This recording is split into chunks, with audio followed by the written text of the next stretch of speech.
luchan por la vida. Mi organización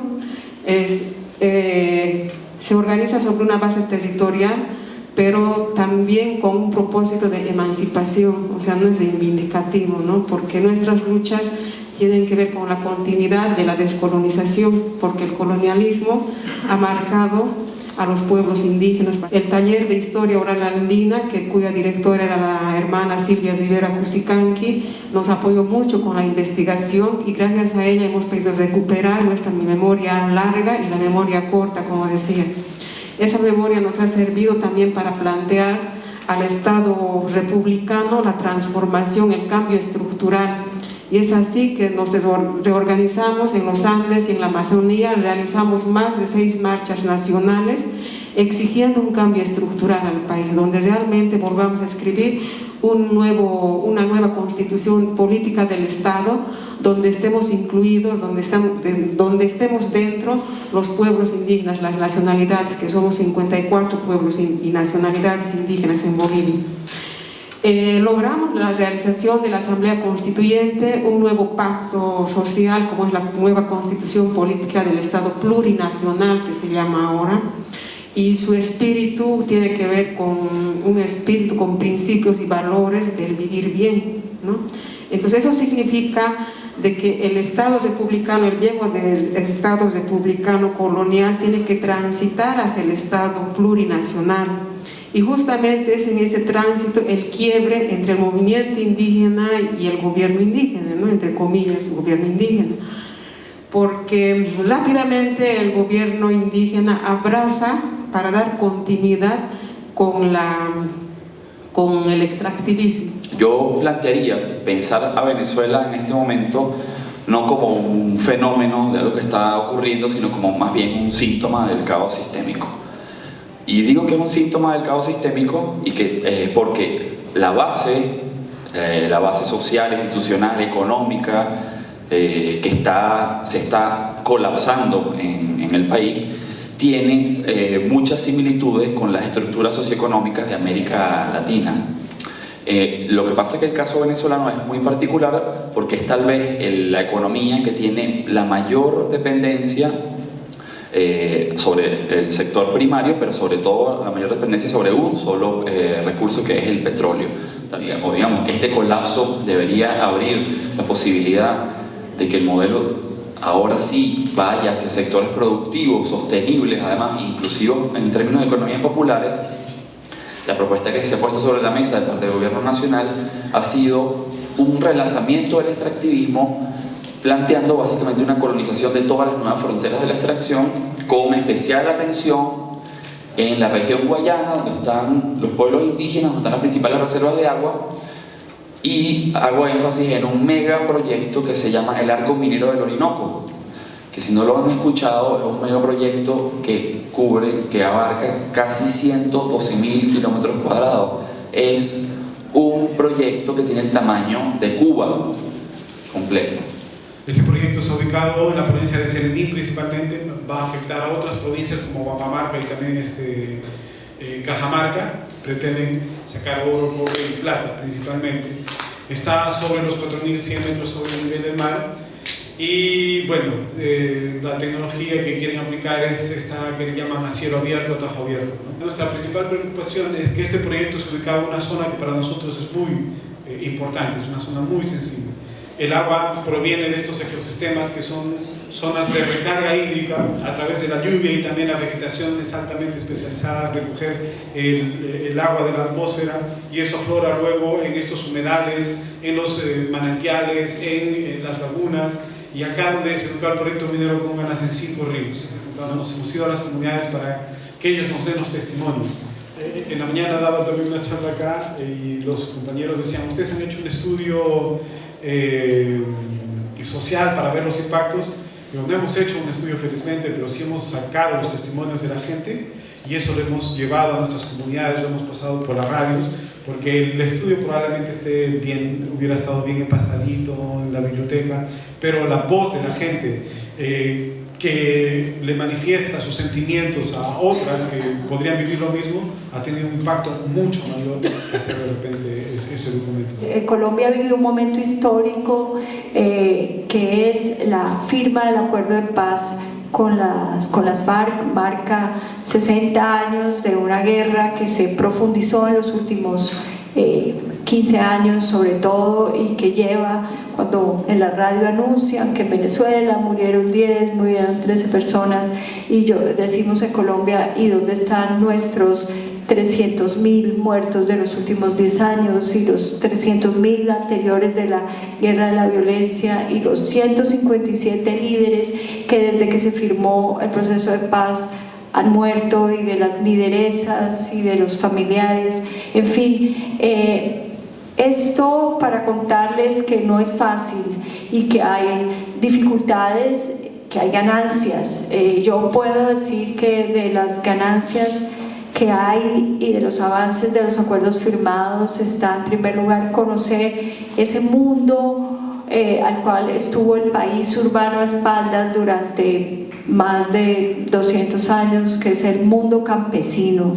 Tan solo 15 días después de la consulta popular de Cajamarca, consultas populares que se están ganando en un 99% contra los proyectos mineroenergéticos, y es esta sociedad que crece, que se teje por fuera de los partidos, por fuera de los movimientos, por fuera de los dictados de las denominadas izquierdas o derechas, o verdes o no verdes, y que se están reuniendo y están convergiendo en esta lucha por la vida y por el territorio de múltiples maneras, y están haciendo que cada caso, por local que sea, se vuelva un caso de país. Los indígenas Nasa en el Cauca ya no están luchando por su territorio y su propiedad, están luchando por los pueblos, por el futuro, por el planeta, por todo, no solo el país. Ellos ya están pensando en términos mucho más amplios, y esto hace que esta movilización no tenga una cabeza, no tenga un dirigente, empieza a moverse en diferentes lenguas y en diferentes idiomas. Yo les voy a traer algunos comentarios desde mi punto de vista de mi pueblo, como mujer yanesha, como dirigente, y sobre todo porque nosotros somos los que estamos viviendo las consecuencias de todo este proceso de extractivismo, se puede decir, ¿no? Yo creo que es importante para mí, ¿no?, recordar que todo lo que se hace en el Perú, o se ha venido haciendo desde años en el Perú, ha sido, si bien es cierto, para como dicen, se llama progreso, se llama cambio, no, pero para nosotros como pueblos indígenas no fueron cambios, fueron destrucción. Fueron grandes cambios a cambio de destrucción, de enfermedad, inclusive la extinción de pueblos, porque yo soy del pueblo yanesha, ahorita es el pueblo, se puede decir, más pequeño, que ya está en extinción. ¿Cómo podríamos hablar del buen vivir? ¿Cómo podríamos hablar de la vida plena si nosotros no tuviéramos nuestras tierras? Si nos quedamos sin nuestros bosques, sin nuestros ríos. Yo estuve en el proceso de Bagua también, pero a mí me alegra mucho porque logramos que se derogaran las leyes, no importaba. A mí cuando me llamaron en el juzgado y me dijeron, ¿sabes por qué estás perseguida? Yo dije, no, por motín, rebelión, sedición y no sé qué y no sé cuánto. Y yo le digo, si eso es defender territorios, si eso es defender la vida de mi familia, si eso significa mi vida, eso estoy haciendo y no me avergüenzo, ¿no? Y lo volvería a hacer. Si asumimos que el caos sistémico es una condición que describe la situación actual, uno de los escenarios es que dejemos de pensarlo, uno de los escenarios, no lo digo deterministamente, dejemos de pensarlo solo como un acontecimiento y podríamos pensarlo también como la normalidad. Es decir, que entramos a la nueva normalidad del sistema mundo, es esta, ¿no? Y eso por supuesto supone repensar toda la estrategia de lo que podría venir. Otra cosa importante para pensar hacia América Latina, por lo que también planteaba, preguntarnos, en este contexto de guerra global además, o plantearnos si el estado de excepción se convierte ya en el marco, ya no es una figura excepcional, sino se convierte en el marco político de gobernanza y de gestión de lo político en América Latina. Revisen en todos los países, incluyendo Perú, si no me equivoco, hace poco hubo declaración de estado de excepción en unas 3 provincias peruanas por razones varias, porque puede ser en Argentina era porque había unas avionetas pasando con narcotráfico, en Venezuela por la guerra económica, en Ecuador porque iba a explotar el Cotopaxi, en Brasil porque las protestas iban a parar las Olimpiadas y el Mundial. O sea, el estado de excepción deja de ser la excepción y se convierte en la normalidad, y los estados entonces gobiernan por excepción. Por lo tanto, el Estado de Derecho y nuestros derechos están con un asterisco, pues. No, me preocupa, digamos, pensar qué va a ser, o sea, o cómo ves un balance si la integración latinoamericana se veía también como una alternativa para todos estos procesos, ¿no? Y cómo el extractivismo, muy bien relatado por las experiencias de todos ustedes, se ve reflejada en esto. ¿Cómo es que camina? ¿Hay sentido de hablar de integración latinoamericana en estos tiempos de extractivismo? La integración de los megaproyectos, la integración de las grandes carreteras de infraestructura que permitieran justamente la utilización, la expropiación de los bienes comunes y el traslado del gas, los gasoductos. Esa integración surge de los 90 y no pudo ser sustituida por una integración de complementariedad productiva que generara la posibilidad de espacios más autónomos desde el punto de vista económico, con experimentaciones diferentes a las lógicas del Banco Mundial, del BID, etcétera, que es quien financia esos megaproyectos. Desde ese punto de vista podríamos decir que en realidad la integración de los pueblos es una tarea pendiente.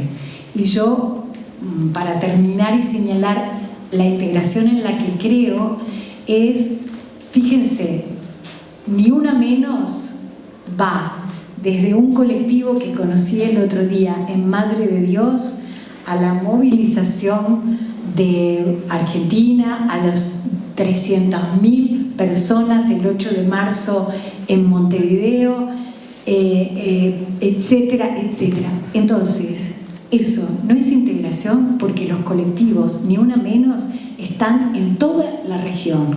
Entonces, vamos construyendo una integración como lo que estamos haciendo acá, con estos debates, con estas redes que se van, redes de saberes, redes de conocimiento. Esa es la integración en la que creo.